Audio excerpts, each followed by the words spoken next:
Praise the lord. హల్లెలూయా. ప్రభువునందు ప్రియ దేవుని పిల్లారా, నేటి వాక్య ధ్యానము కొరకు మిమ్మలను ప్రేమతో ఆహ్వానిస్తూ ఉన్నాను.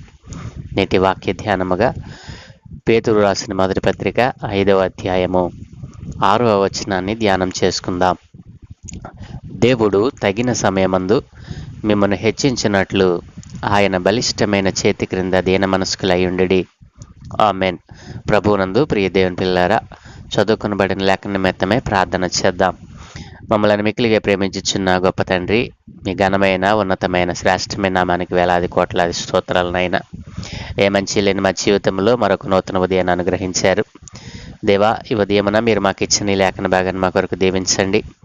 ఘనత మహిమ ప్రభావాలు మీరే పొందుకోమని యేసునామమున ప్రార్థించి వేడుకుంటూ ఉన్నాను తండ్రి. ఆమేన్.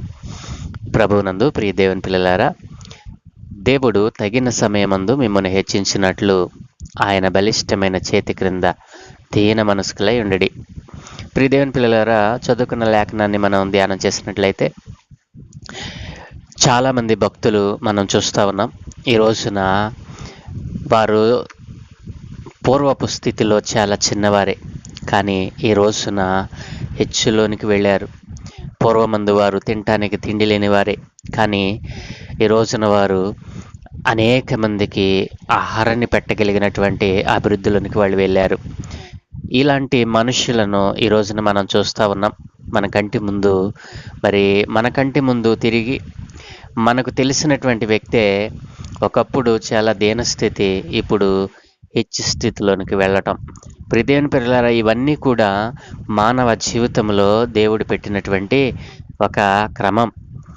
ఒక వ్యక్తి దేవునికి విధేయత చూపుతూ, దేవుని పట్ల విశ్వాసతను చూపుతూ, దేవుడంటే భయమును భక్తి కలిగి విశ్వాస జీవితంలో దేవునికి ఉపయోగపడేటువంటి పాత్రగా ఉన్నప్పుడు దేవుడు వానిని అభివృద్ధిలోనికి తీసుకెళ్ళిన విధానాన్ని చూస్తాం. అదే వ్యక్తి, అట్లాంటి వ్యక్తే మరొక వ్యక్తి దేవునిలోనే ఉంటున్నాను అనుకొని లోకముతో స్నేహం చేసి హెచ్చు స్థితి నుండి కిందకు దిగజారిన స్థితిని కూడా మనం చూస్తూ ఉన్నాం. ప్రియ దేవుని పిల్లలారా, ఒకని హెచ్చింపు దేవుని వలన కలగాలి, కానీ మనుషుల వలన ఎంత మాత్రమునో కలగదు. నా ప్రియ దేవుని పిల్లలారా, విన్నారు కదూ?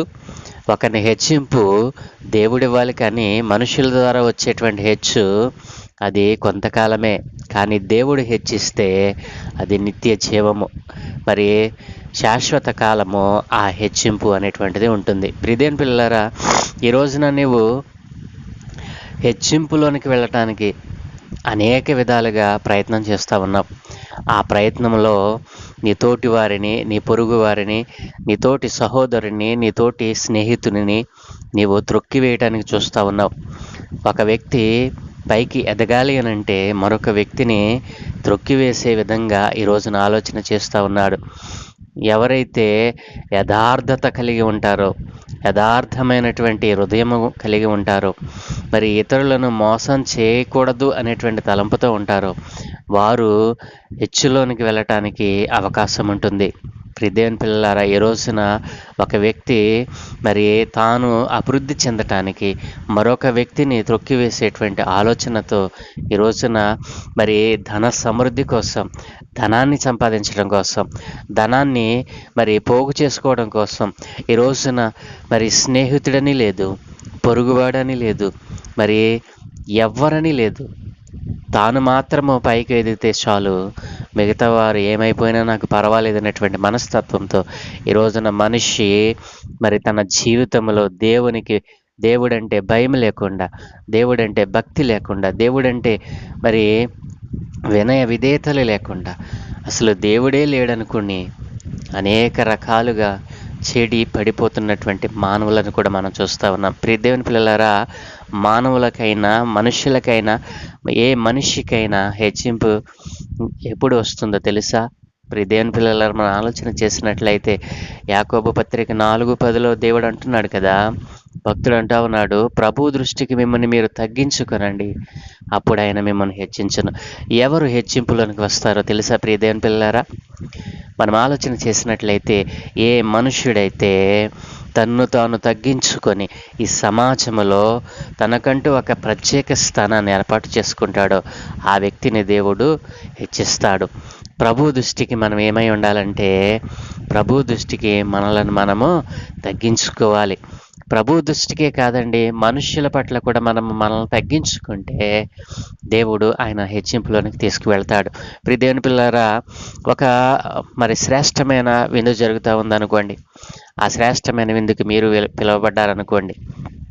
పిలిచినటువంటి వ్యక్తి మిమ్మల్ని గుర్తించే విధంగా మీ ప్రవర్తన ఉండాలి. ఆ విందులోనికి, ఆ యొక్క సభలోనికి, ఆ యొక్క ప్రత్యేకమైనటువంటి ఆ యొక్క పరిస్థితుల్లోనికి నిన్ను ఆహ్వానించిన వ్యక్తి నిన్ను గుర్తించేటట్లుగా నీ ప్రవర్తన ఉండాలి. నిన్ను ఆహ్వానించిన వ్యక్తికి చెడ్డ పేరు తెచ్చేటువంటి ప్రవర్తన మనలో ఉండకూడదు. ఎప్పుడైతే ఆహ్వానించిన వ్యక్తి దృష్టిలో మనం పడతామో, మన ప్రవర్తన, మనం నడిచేటువంటి నడత, మన మాట సమస్తమును కూడా ఆయన దృష్టికి చేరుతుంది. ఇదే విధంగా దేవుడు కూడా మనం ఎప్పుడైతే మనము అన్ని విషయాలలో తగ్గించుకుంటామో దేవుడే మనలను హెచ్చులోనికి తీసుకువెళ్తానంటున్నాడు. దేవుని పిల్లలారా, కాబట్టి ప్రభు దృష్టికే కాదు, సమస్త మానవాళి దృష్టికి మనలను మనం తగ్గించుకోవాలి. ఏ విషయంలో కూడా మనము హెచ్చింపు మనస్సు కలిగి ఉండకూడదు. దేవుడు అన్నాడు కదా, మత్తయి సువార్త 23వ అధ్యాయం 12వ వచనంలో, తన్ను తాను హెచ్చించుకునేవాడు తగ్గింపబడతాడు, తన్ను తాను తగ్గించుకునేవాడు హెచ్చింపబడతాడు. దేవుని పిల్లలారా, సర్వశక్తి కలిగిన దేవుడు చెప్పిన మాట ఎంతో శ్రేష్టము. కాబట్టి ఎవరైతే తన్ను తాను తగ్గించుకుంటాడో ఆ వ్యక్తిని దేవుడు హెచ్చింపులోనికి తీసుకువెళ్తాడు. కాబట్టి ఈ రోజున తనకంటే ఇతరుల కంటే నేను హెచ్చిపోవాలి, హెచ్చులోనికి వెళ్ళాలి, ఆధిక్యతను పొందుకోవాలనేటువంటి ఆశపడే ప్రతి మానవుడు కూడా ఆలోచించవలసింది ఏంటో తెలుసా? మనము మనుషుల ఎడలనే కాదు, దేవుని ఎడలను కూడా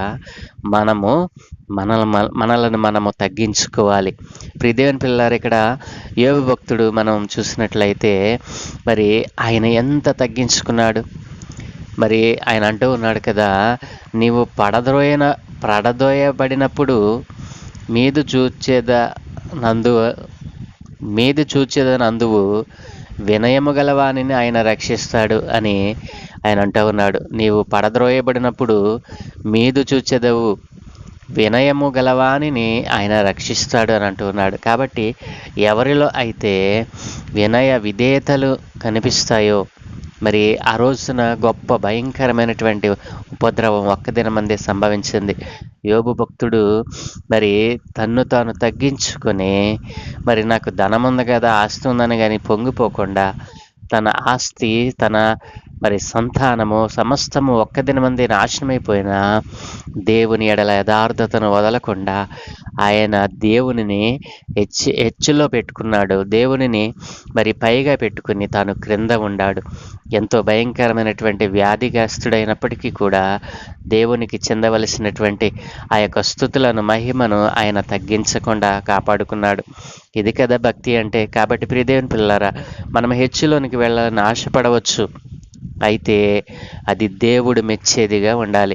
ఇతరులను త్రొక్కివేసి నేను పైకి వెళ్ళిపోవాలి, ఇతరులను మోసం చేసి నేను పైకి వెళ్ళిపోవాలని అంటే అది దేవుడు మెచ్చేటువంటి హెచ్చింపు ఎంత మాత్రము కాదు. కాబట్టి నా దేవుని పిల్లలారా, ఈ రోజున మనము హెచ్చులోనికి వెళ్ళటానికి ఆయన ఒక దినాన్ని నిర్ణయించాడు. కాబట్టి ఆ దినము వరకు మనము వేచి ఉండాలి.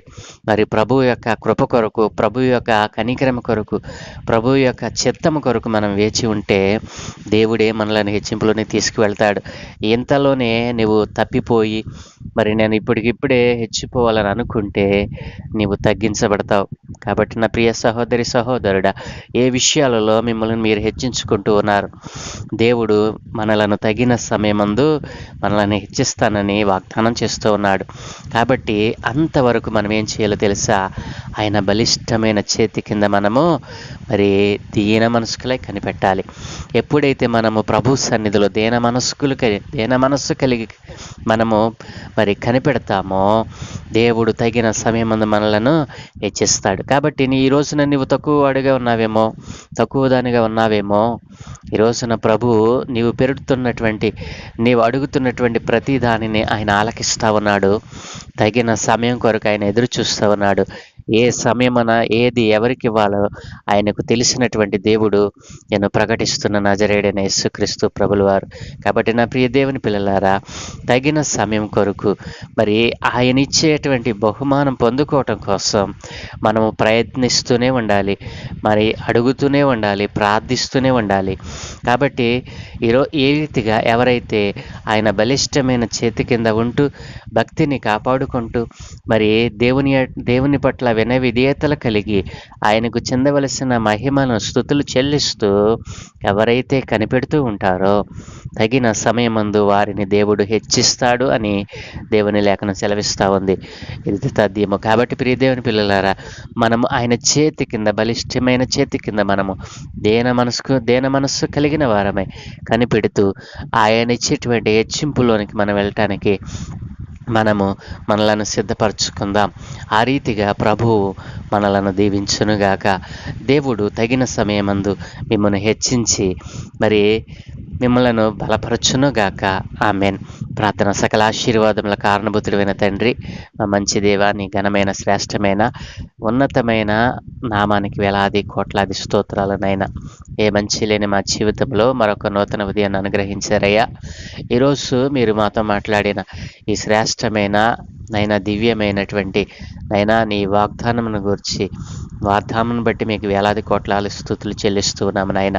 అవును తండ్రి, ఎవరైతే నీ బలిష్టమైన చేతి క్రింద దీన మనస్కులై ఉంటారో, దీన మనస్సు కలిగి నీ సన్నిధిలో కనిపెడతా ఉన్నారో వారికి తగిన సమయమందు నేను వారిని హెచ్చులోనికి తెస్తానంటూ ఉన్నావు నాయన. ఏ మనిషికైతే హెచ్చింపు స్వభావం ఉందో అట్లాంటి మనస్సు వారి నుండి తీసివేసి అందరి ఎడల దీన మనస్కులై, అందరి ఎడల తగ్గింపు మనస్సు కలిగిన వారై అయా నీ సన్నిధిలో కనిపెడతా కృప చూపమని అడుగుచా ఉన్నాను. ఎవరైతే హెచ్చింపు మనస్సు కలిగి నీ సన్నిధికి దూరం అయిపోతా ఉన్నారో వారందరి ఆత్మలను మీ చేతులకు అప్పగిస్తా ఉన్నాను నాయన. ఈరోజు నీ అందరైతే నీ సన్నిధిలో దీన మనస్సు కలిగి నీ సన్నిధిలో కనిపెడతా ఉన్నారో అయా వారికి కావలసినటువంటి ఆధిక్యతను, ఆ హెచ్చింపును మీరే వారికి అనుగ్రహించమని, అన్ని విషయాలలో మీరే మహిమ పొందుకోమని అయా మేము చేయవలసినటువంటి ప్రతి పనిలో అయా మీ కృప, మీ కనికరము తోడుగా ఉంచండి. అయా మీ సన్నిధి మాకు తోడుగా ఉంచినట్లయితే మేము వేసే ప్రతి అడుగులోనైనా మేము విజయము పొందుకోగలం. కాబట్టి ఈ రోజున నీ సన్నిధిని అనుభవించకుండా నీవిచ్చేటువంటి ఆ బహుమానాలను పొందుకొనకుండా ఈ రోజున తమను తాము నాశన కోపంలోనికి మరి వేసుకుంటున్నటువంటి నా ప్రియ తమ్ముళ్ళు చెల్లెలను మీ చేతులకు అప్పగిస్తా ఉన్నాను. ఇదిగోనైనా తగిన సమయమందు నీవు హెచ్చిస్తావని వారు గుర్తిరిగి ఈ రోజే ప్రభు నీ సన్నిధిలో వారు కనిపెట్టడానికి, దీన మనస్సు కలిగి నీ సన్నిధిలో గోజాడటానికి వారికి సహాయం దయచేయమని ఆ రీతిగా ప్రార్థిస్తున్న నా ప్రియ సహోదరులందరినీ కూడా మీరు ఆశీర్వదించమని, ప్రతిరోజునైనా ఈ రీతిగా దేవుని వాక్యాన్ని వింటూ తమ కుటుంబంలో మరి వెలుగుతో నింపుకుంటున్నటువంటి ప్రతి కుటుంబాన్ని ఆశీర్వదించమని, ఈ రోజున డైలీ బ్రెడ్ యూట్యూబ్ ఛానల్ ద్వారా ఇదిగో నీ పిల్లలు వింటున్నటువంటి ఈ మాటలు వారు వినుటే కాదు, వారు ఆచరించుటే కాదు, వీటిని అనేక మందికి పరిచయం చేసేవారిగా వారిని మార్చమని, అన్ని విషయాలలో నీవే మహిమ పొందుకోమని యేసునామమున ప్రార్థించి వేడుకుంటూ ఉన్నాను తండ్రి. Amen, amen, amen.